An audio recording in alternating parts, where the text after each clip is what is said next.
ndagira ngo nkwereke uburyo ki ushobora guteza imbere channel yacu ya Nibature.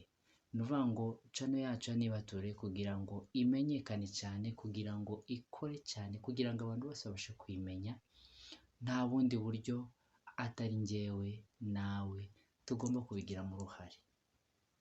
Tubikora dute rero? Ukinjira muri page ya Nibature, gikora ku kajambo tuba twagusharinzeho kugira ngo ubashe kwinjira muri channel ya Nibature. Ukigeramo hariho ijambo ryanditseho subscribe, ryanditse muri ubu buryo ureba hano hejuru. Genda urikoreho aho ryanditse munsi aho ngaho kuri iyo page yawe, nk'uko uyireba urebe ijambo ryanditseho, ryanditse nk'uko iri ryo hejuru ryanditseho, ugende urikandeho. Nanone uzabona ku ruhande rwaho uzabona akandi kagambo kanditseho share, nk'uko urireba hano hejuru ryanditse.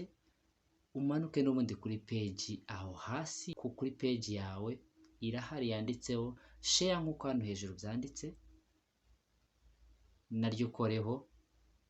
Direct rizahita rigutwara ku bantu wifuza gusharinga, cyangwa se rizahita rikwereka ku bantu bakoresha amatelefone, rizahita rikuzanira amasosho menshi ushaka kuryoherezaho.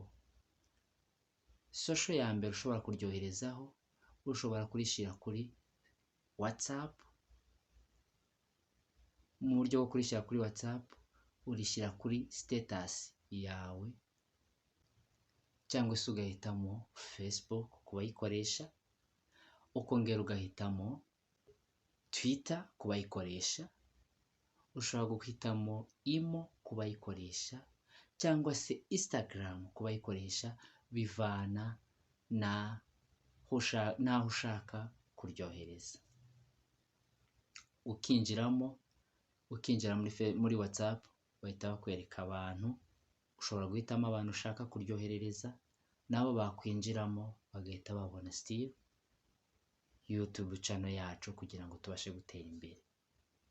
Cyangwa se ukarishyira kuri status, umuntu wese ufunguye status akagira amatsiko arikoraho agahita yinjira muri account yacu byihuse.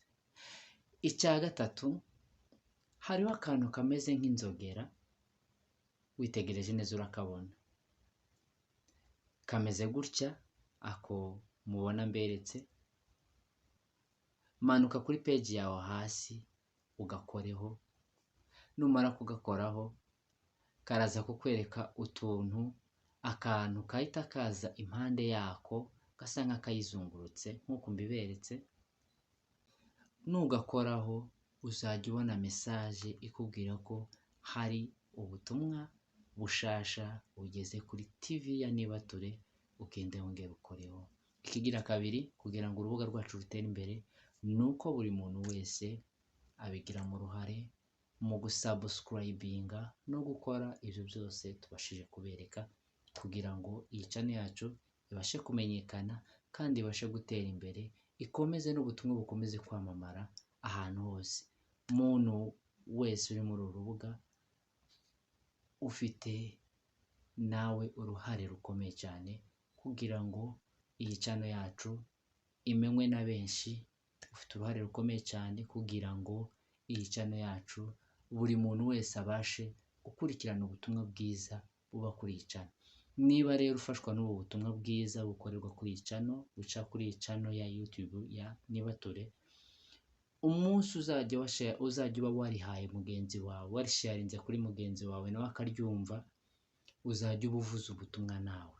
So dukoresha ubwo buryo kugira ngo natwe dukomeze kuvuga ubwo butumwa, kandi ari nako channel yacu itera imbere